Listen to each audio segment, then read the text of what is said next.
Hello everyone. তো আজকের এই ভিডিও এবং পরের ভিডিওতে আমি রিলেশনাল অ্যালজেব্রার কিছু জিনিস প্র্যাকটিস করাই দিব। এখন কথা হচ্ছে প্র্যাকটিসের ভিডিও ক্যান, থিওরি তো আছে। কথা হচ্ছে যে রিলেশনাল অ্যালজেব্রাটা প্র্যাকটিস করতে একটু প্রবলেম হয়। তুমি চ্যাট জিপিটিকে দিবা, ও ইচ্ছা মতো রিলেশনাল অ্যালজেব্রার এই অ্যান্সারগুলো লিখে দেয়, বুঝতে সমস্যা হয়। তো আমি যদি ভাবলাম যে আমার কাছে 10-15টা কোশ্চেন আমি নিজে প্র্যাকটিস করছি এবং এটা আমাকে সুবিধা দিছে, তো আমি এগুলো প্র্যাকটিস করাই দিব যাতে তোমাদের বুঝতে সুবিধা হয়।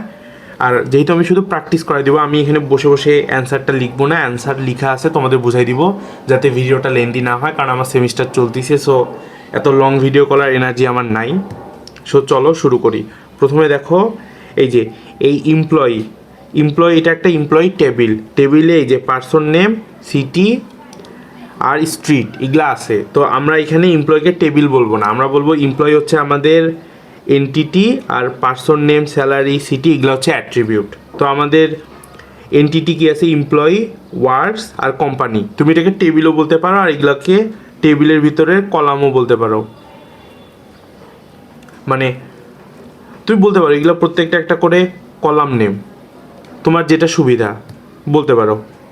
তো বুঝতে পারছো জিনিসটা কি? এখন কোশ্চেন দেখো, find the name of each employee who lives in city Dhaka. তো ওই সব এমপ্লয়ীদের নাম বের করতে হবে যাদের বাসা ঢাকায়, মানে যারা ঢাকায় থাকে।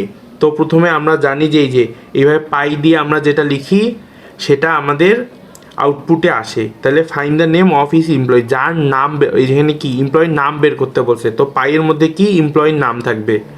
আর এই যে সিগমার ভিতরে আমরা কি লিখি? কন্ডিশনটা লিখি।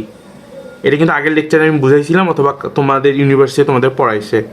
সিগমার ভিতরে আমরা কন্ডিশনটা লিখি। যেমন দেখো এখানে কন্ডিশন কি, তার সিটি হইতে হবে ঢাকা। এই দেখো সিটি ইকুয়াল ঢাকা। তো এখন আমি পুরো অ্যান্সারটা বুঝাই দিই, বেসিক জিনিসটা তো বললাম। এখন দেখো এখানে অ্যান্সারটা কোথায় থেকে লেখা শুরু করে, দেখো প্রথমে পাই দিয়ে এখানে বলছে পার্সন নেম। এখানে দেখো find the name of each employee. এখানে কিন্তু এমপ্লয়ির নেম চাইছে। আমাদের এমপ্লয়ির টেবিল কোনটা? এই দেখো এটা হচ্ছে এমপ্লয়ি টেবিলে এমপ্লয়ির নামটা কি হিসাবে আছে? এই দেখো পার্সন নেম হিসাবে ওই কলামটা আছে, তো ওই জন্য আমাদের এখানে পার্সন নেম আসলো। তো find the name of each employee, তারপরে who live in city Dhaka.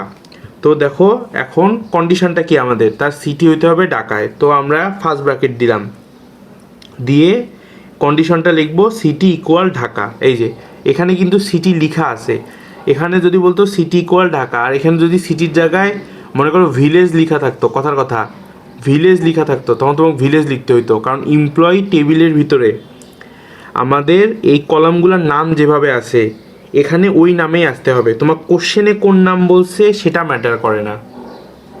আশা করি আইডিয়াটা ক্লিয়ার। এখন দেখো সিটি ইকুয়াল ঢাকা, তারপরে এই যে সিটি ইকুয়াল ঢাকা লিখার পরে তোমার এই সব জিনিস কোথায় থেকে আসলো? এমপ্লয়ি টেবিল থেকে আসলো, আর একটা ব্র্যাকেট দিয়ে এমপ্লয়ি। আশা করি তোমরা ব্যাপারটা বুঝতে পাইছো। এখন দ্বিতীয়টা দেখো, find the name of each employee who salary is greater then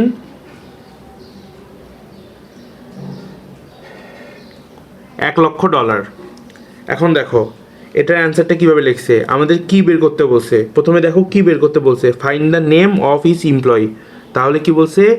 employee table থেকে এমপ্লয়ি নেম বের করতে বলছে। এমপ্লয়ি টেবিলে এমপ্লয়ির নাম কি হিসাবে আছে? Person name.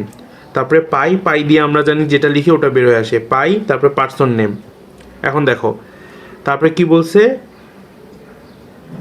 ওর স্যালারি।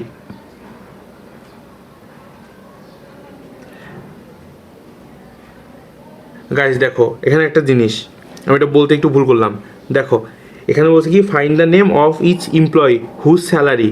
এখন দেখো নেম বের করতে বলছে ইচ এমপ্লয়ি যাদের স্যালারি এত। তো দেখো স্যালারিটা কোথায় আছে? স্যালারি কিন্তু এমপ্লয়ি টেবিলে নাই, ওয়ার্কস টেবিলে আছে। তো দেখো ওয়ার্কস টেবিলে কি আমাদের এমপ্লয়ির নেমও আছে? দেখো এই যে পার্সন নেমও আছে। তো আমরা এখন এমপ্লয়ি টেবিল নিয়ে না ওয়ার্কস টেবিল নিয়েও কাজ করতে পারি। এই দেখো পাই পার্সন নেম, কারণ ওয়ার্কস টেবিলেও পার্সন নেম আছে। তারপরে দেখো আমরা তো বললাম যে এই সিগমা দিয়ে আমরা কন্ডিশনটা দেখাই। এখানে কি বলছে? স্যালারিটা গ্রেটার দেন, স্যালারিটা $1,00,000 চেয়ে বেশি।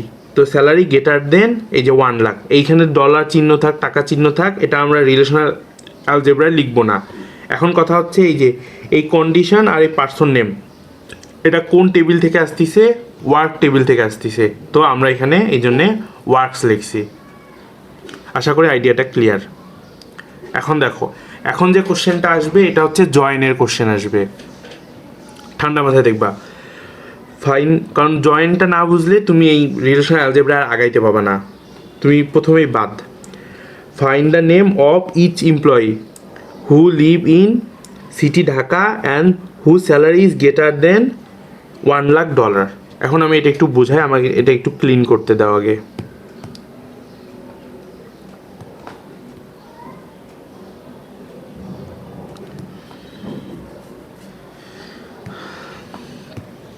এখন ভালো করে দেখো আমাকে কী কী বের করতে বলছে। দেখো আমাকে ওই সকল এমপ্লয়ির নাম চাইছে যাদের বাসা হচ্ছে ঢাকা। দেখো এমপ্লয়ি টেবিলটায় এমপ্লয়ির সিটি দেওয়া আছে, আর who salary is greater than $1 lakh. তাহলে এমপ্লয়ি টেবিলে কি স্যালারি আছে? না। আমরা দেখো ওয়ার্ক টেবিলে স্যালারি আছে। তো আমাদের দেখো এই টেবিল এবং এই টেবিল দুইটা টেবিলই লাগতেছে, কারণ আমাদের এখানে সিটিও চাইছে এবং স্যালারিও চাইছে। তো এটা আমরা কিভাবে করতে পারি? এটা সলিউশন করার জন্য আমাদের অবশ্যই জয়েন দরকার। এখন এটা আরেকভাবে করা যায়, কার্তেশিয়ান ক্রস প্রোডাক্ট দিয়ে করা যায়। আমি আগে কার্তেশিয়ান ক্রস প্রোডাক্টটার কথাই বলি। এই দেখো পাই দিয়ে বলছে পার্সন নেম, পার্সন নেম নিয়ে এই যে এভাবে দেখাইছে। তোমরা এই অ্যান্সারটা দেখো, এটা আমি এখন এটা বোঝানো যাবে ঠিক আছে, কিন্তু এটা বোঝাইতে গেলে তোমাকে ওই কার্তেশিয়ান প্রোডাক্টের পেজটা আবার নিয়ে যেতে হবে, নিয়ে যে বলতে হবে যে আর গুণন এস কীভাবে করে। কিন্তু আমরা এই যে এইভাবে লিখবো না। এভাবে লিখবো না কেন? আমরা যদি জয়েনটা না শিখি আমাদের সামনে আরও প্রবলেম হবে, এবং জয়েনের সলিউশনটা ছোট করা যায়। এখন দেখো এই যে এটা আমি তোমাদের একটু লিখে দেখাই। দেখো আমাদের কি চাইছে? মানে find the name of is employee, তাহলে এমপ্লয়ীদের নাম চাইছে। পাই দিয়ে এমপ্লয়ির নাম এখানে টেবিলে কী হিসাবে আছে? পার্সন নেম হিসাবে আছে। দেখো আমি লিখি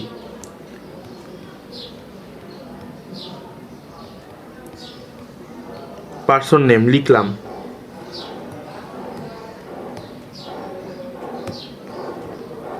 এখন দেখো আমার প্রথম কন্ডিশন কি আছে? সিটি হইতে হবে ঢাকা। দেখো সিগমা লিখলাম, সিগমা সিটি ইকুয়াল ঢাকা। এখন দেখো কন্ডিশন কিন্তু আরেকটা আছে, অ্যান্ড হু স্যালারি ইজ এত $। তো অ্যান্ড চিহ্ন দিলাম। আবার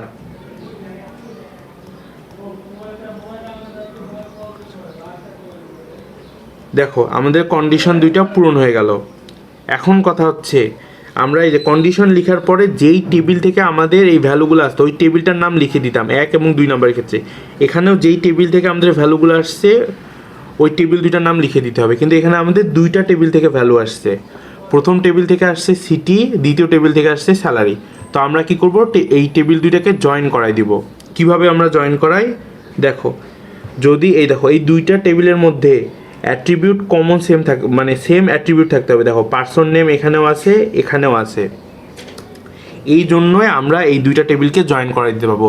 যদি সেম অ্যাট্রিবিউট না থাকতো বা সেম কলাম না থাকতো, সেম নামের, একদম সেম নামের, অথবা ওই দুইটা কলাম সেম জিনিসই মেনশন করতেছে বা সেম জিনিসই বোঝাচ্ছে, এমন যদি না থাকে তাহলে হবে না। ধরো এখানে এমপ্লয়ির এখানে শুধু নেম ছিল, আর ওয়ার্কসের এখানে পার্সন নেমই লেখা থাকতো।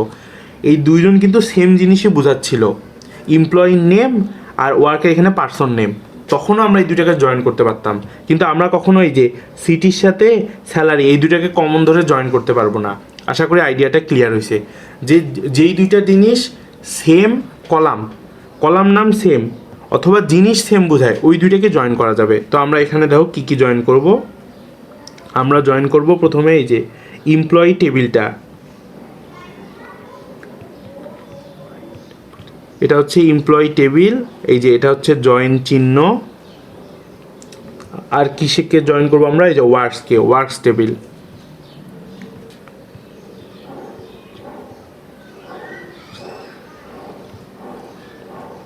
তো আমরা এমপ্লয়ি টেবিল আর ওয়ার্কস টেবিলকে জয়েন করে দিলাম। এখন কথা হচ্ছে যে তোমরা অনেকে বলবা যে ভাই আপনি ওই যেটার মাধ্যমে জয়েন করলেন নিচে যেভাবে লিখছে যে এমপ্লয়ি ডট পারসন নেম, দেখো এটা কীভাবে করছে আমি বলতেছি, কিন্তু আমি এটা এখানে লিখলাম না কেন, আমার কোর্স টিচার বলছিল যে যদি এই যে এমপ্লয়ি এবং ওয়ার্কস দুইটার যেহেতু অ্যাট্রিবিউট নেম মানে কলাম নেম দুইটা সেম, কলাম নেম দুইটা সেম হইলে শুধু এভাবে জয়েন চিহ্ন দিয়ে দুইটাকে লেখা যায়। যদি কলাম নাম দুইটা সেম না হইতো বা দুইটা জিনিস ধরো একটা নেম থাকতো একটা পার্সন নেম থাকতো, তখন আমরা কি করতাম, তখন এই যে প্রথম টেবিলটা লিখলাম এমপ্লয়ি, এমপ্লয়ি লিখে এই যে জয়েন চিহ্ন দিতাম, জয়েন চিহ্ন দিয়ে আবার এই যে এমপ্লয়ি ডট এমপ্লয়ির কিসের সাথে, দেখো এমপ্লয়ির পার্সন নেম, তো এখানে employee dot person name equal works table works dot person name, মানে এইটা এবং এইটা যে সেম আমরা এইভাবে বুঝাই দিচ্ছি, তারপরে আবার ওয়ার্কস টেবিল লেখা হয়েছে। আশা করি বুঝতে পারছো। তো যদি এই দুইটা সেম থাকে, দেখো এখানেও পার্সন নেম এখানেও পার্সন নেম, তখন শুধু জয়েন দিয়েই লেখা যায়, কিন্তু যদি দুইটা আলাদা থাকে তখন এভাবে লিখতে হয়। তোমরা তোমাদের কোর্স টিচারকে জিজ্ঞাসা করে নিবা যে ম্যাম আমরা কি এভাবে লিখতে পারি, টিচার অবশ্যই বলেই দিবে। এখন দেখো পরের কোশ্চেনটা দেখো, find the name of each employee who does not work for Big Bang. এই কোশ্চেনটা একটু ট্রিকি আছে, তো তোমরা এই কোশ্চেনটার অ্যান্সারের ক্ষেত্রে প্রথমবারে কি করবা, এইভাবে পাই দিবা, পাই দিয়ে লিখবা কি এই যে কোম্পানি নেম, আমরা কোম্পানি নেমটা এখানে পাচ্ছি, তাহলে আমরা কি find the name of each employee, ও কোম্পানি নেম আমরা ওয়ার্কসেও পাচ্ছি, তো আমরা ওয়ার্কসটা ইউজ করবো কারণ এখানে পার্সন নেম আছে, কোম্পানিতে পার্সন নেম নাই। তো পাই দিলাম, পাই দিয়ে find the name of each employee, তো আমরা কি করব, আমরা ভুলটাই প্রথমে করি, দেখো আমরা এখানে লিখতাম পার্সন নেম, নেমটা বড় হাতে এখানে নেমই পার্সন নেম, এটা একসাথে পার্সন নেম, তারপরে হু ডাজ নট ওয়ার্ক, এই যে তারপরে এখন কন্ডিশন লিখতাম, কন্ডিশনে লিখতাম নট ইকুয়াল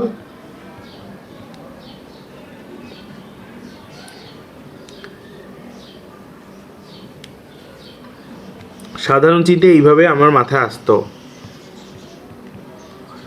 যে এইভাবে অ্যান্সারটা লিখতে, কিন্তু এটা ভুল। এটা কেন ভুল বলি, আচ্ছা এখানে এই যে কই গেল কন্ডিশনের ভিতরে company name not equal big bang, এটা আমি লিখতে চাইছিলাম যে এই যে কোম্পানি নেম। এখন দেখো ওইটা ভুল কেন, মানে আমি মূলত দেখো এই পার্টটুকুই লিখতে চাইছিলাম, কোম্পানি নেম দিয়ে এখানে নট ইকুয়াল দিতাম, দিয়ে এটা আমি অ্যান্সার চালাই দিতাম, কিন্তু এটা করা যাবে না। এটা কেন করা যাবে না বলি, আমাকে বলছে যে ওই সব এমপ্লয়িকে বের করতে যারা বিগ ব্যাংকের হয়ে কাজ করে না। এখন ধরো আমার 10টা কোম্পানি আছে, মানে 10টা ব্যাংক আছে, আমি ওই সব পার্সনদের বের করব যে যারা বিগ ব্যাংকে কাজ করে না। এখন যারা এইরকম যদি কাজ করি তাহলে তারা তো অন্য ব্যাংকে কাজ করে কিন্তু বিগ ব্যাংকে কাজ করে না, কিন্তু আমি যদি যে কন্ডিশনটা এখনই লিখতেছিলাম এই যে শুধু এই পার্টটুকু লিখলে কি হবে, যারা কোনো কাজও করে না তারাও এর মধ্যে পড়ে যাবে। জিনিসটা একটু চিন্তা করে দেখো। এখন দেখো যদি আমি আরেকটু বলি, ধরো আমি একজন স্টুডেন্ট, আমি কোনো ব্যাংকে চাকরি করি না, তো তোমাকে বলছে যে ওই সব এমপ্লয়ীদের বের করতে যারা বিগ ব্যাংকের হয়ে কাজ করে না। তুমি যখন এই কন্ডিশনটা লিখতেছো তখন কিন্তু দেখো তুমি company name not equal big bank লিখলা, তো এখানে আমি তো কোম্পানিতে কাজ করি না, তা আমারও কোম্পানি নেম কিন্তু বিগ ব্যাং না, তুমি এই কন্ডিশনের মধ্যে আমাকেও অ্যাড করে ফেলতেছো, আমি তো এমপ্লয়িও না। তুমি আশা করি জিনিসটা বুঝতে পারছো।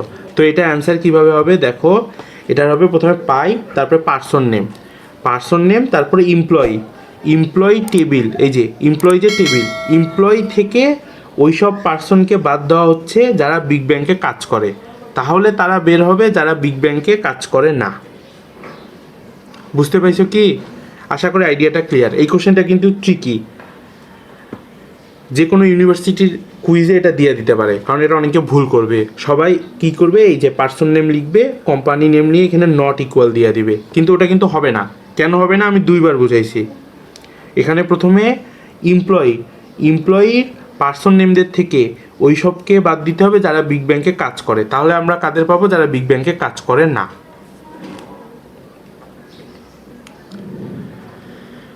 তো গাইস, আশা করি এই প্র্যাকটিস প্রবলেম সলিউশন করানোটা তোমাদের ভালো লাগছে। তো এই প্র্যাকটিস প্রবলেম 2 আছে, এটা আমি পরের ভিডিওতে করানোর চেষ্টা করব, কারণ এত লেন্দি ভিডিও কেউ দেখবেও না। সো ওটা আমি পরের দিন করাবো। Thank you guys, please subscribe. Good bye.